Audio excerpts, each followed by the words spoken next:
Salut les marcheurs, eh bien voici l'actualité parlementaire pour la semaine du lundi 30 mars. Une semaine à l'Assemblée entièrement consacrée au débat sur le projet de loi climat et résilience. Un projet de loi qui est très copieux et qui fait que ce débat va se tenir sur 3 semaines consécutives. Et cette semaine, nous avons déjà eu 36 heures de débat. Alors je vous confesse tout de suite, je ne suis pas membre de la commission spéciale, ni membre de la commission développement durable, je n'étais pas en séance cette semaine. Mais quand même, laissez-moi vous dire quelques mots de ce projet de loi. Donc vous dire que c'est donc notre grande loi pour le climat, c'est celle qui va vraiment nous parler de l'écologie du quotidien. C'est un texte très technique, qui se divise en 6 chapitres, et 6 chapitres qui correspondent à peu près aux différents groupes qui étaient constitués dans la Convention citoyenne pour le climat. Donc vous avez un chapitre consommer, un produire et travailler, un se déplacer, se loger, se nourrir et enfin renforcer la protection judiciaire de l'environnement. Les objectifs sont donc d'avoir une société plus neutre en carbone, plus résiliente, plus juste et plus solidaire. Conforme d'ailleurs en tout point aux accords de Paris sur le climat. Qu'on soit bien d'accord, vous avez en mémoire plutôt le mouvement des Gilets jaunes qui était en réaction à une taxe carbone. Là, il est clair que nous sommes dans une démarche d'écologie incitative, de transformation des modes de consommation, des modes de comportement qui soient incitatives et jamais punitives. Laissez-moi vous dire aussi que ce projet de loi, il transpose à peu près 40% des recommandations de la Convention citoyenne pour le climat. Où sont les autres, me direz-vous? Eh bien, une partie se trouve dans le projet France Relance, une partie a déjà été votée en projet de loi de finances 2021, c'était en novembre dernier, environ 10% reviennent au réglementaire, donc n'ont pas besoin de passer par la loi, et environ une petite vingtaine d'actions relèvent en revanche d'une démarche internationale ou européenne, donc ne peuvent pas trouver leur place dans ce projet de loi. Quelques exemples de mesures, très rapidement, l'interdiction à la location des passoires thermiques, ça sera pour 2028, la fin plutôt des véhicules polluants, la fin de l'étalement urbain, la régulation de la publicité. Vendredi, je crois, ils ont voté en séance l'interdiction des avions qui traînent des bannières publicitaires.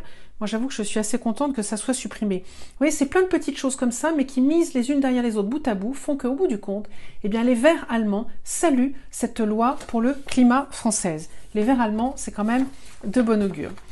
Qu'est-ce que je voulais vous dire encore d'autre sur ce... Ah oui, bien sûr, il faut dire qu'évidemment, on ne part pas d'une feuille blanche. Je vais vous donner quelques éléments pour rappeler que nous avons interdit la recherche d'hydrocarbures sur le sol français.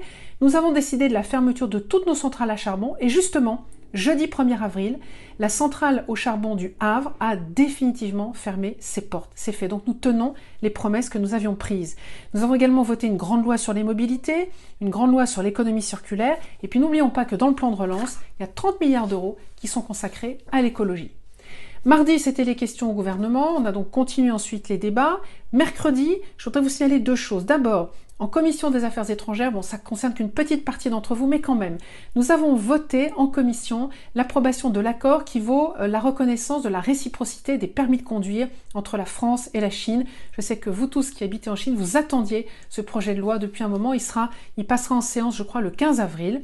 Après ça, il n'aura plus qu'à aller au Sénat. Je n'ai pas de doute qu'il sera voté conforme. Donc, enfin, vous allez pouvoir avoir une reconnaissance des permis de conduire sans être obligé de repasser les examens. Mercredi, je voulais vous signaler, c'était pas en séance, c'était en commission, avec plusieurs commissions les unes derrière les autres, ensemble réunies, pardon.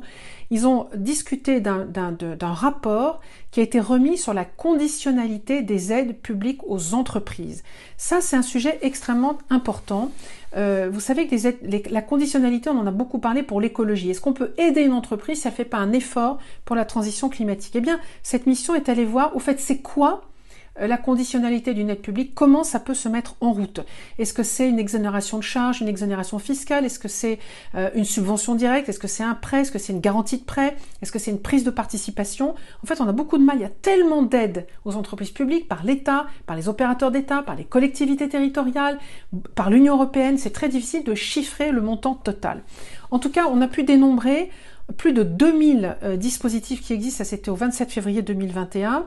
On prend l'exemple de la presse reçoit des aides publiques, mais elle n'a pas de conditionnalité, aucune, et c'est quand même 1,5 milliard d'euros par an. Donc vous voyez que ça pose quand même la question de la conditionnalité. La conclusion de ce rapport, c'est que ces conditionnalités sont nécessaires, qu'elles ne seront pas suffisantes, elles permettent de renforcer l'efficacité d'une politique publique, elles permettent de faire appliquer le respect d'une norme, par exemple, notamment l'éco-conditionnalité. Donc je vous invite, c'est un énorme rapport de 200 pages, mais c'est extrêmement intéressant de se poser la question, comment pouvons-nous mettre une condition à une aide publique à une entreprise.